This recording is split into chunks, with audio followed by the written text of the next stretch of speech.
Joyce, what about those new big Ford and GM sedans? Well, John, there are more moves in the downsizing game. But the cars that we're going to be talking about today were designed with different goals in mind than just the usual improved fuel economy. Now, first, we have GM's replacements for the Oldsmobile and Buick full-size cars. Now, they're currently called the B bodies, and they're known to us folks as the Olds 88 and Buick LeSabre. In the future, they're going to keep the 88 and LeSabre names, but they're going to be known as the H bodies. And the first views we've got here are of the new LeSabre.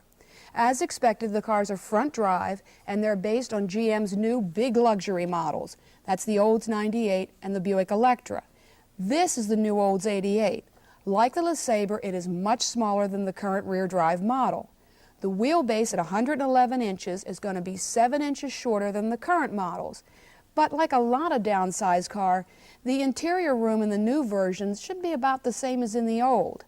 About the only unusual thing about the H car's downsized styling is that it isn't unusual.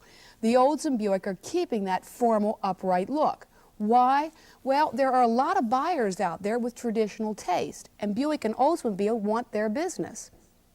Now, this LeSabre and the Olds 88 are going to be introduced this fall as 86 models. Now, Ford has just taken the cover off of their new front drive models. Now, these are the family sedans, and it's going to be the Ford Taurus and the Mercury Sable. And they're going to be replacing, they're kind of the radical designs that are replacing the Marquis and the LTD.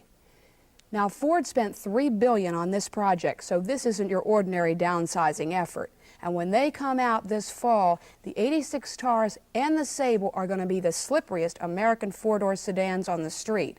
The Mercury Sable will be a little more so than the Ford Taurus, thanks to those smoother, longer body sides and a light bar nose. Both cars are all new from the ground up, including the 3-liter, 140 horsepower V6 engine and the 4-speed overdrive transmission. The fully independent suspension is tuned to make the Fords feel and respond like European sedans, yet they've kept an American ride quality. And the controls have forward-thinking design too.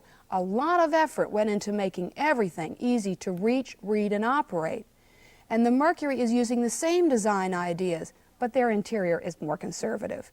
And both cars are going to ride on a 106-inch wheelbase and can be ordered with seating for 5 or 6. An 8-passenger wagon is also available for 86, and there's talk of a sports sedan version for the 87 model year. I think this is going to be a very important car for Ford, John, and I think it's going to be interesting to see what buyers think come this fall. You're right. And by the way, the price is going to be between $10,000 and $12,000. That's cheap for a European-style sedan. Well, thank you, Joyce.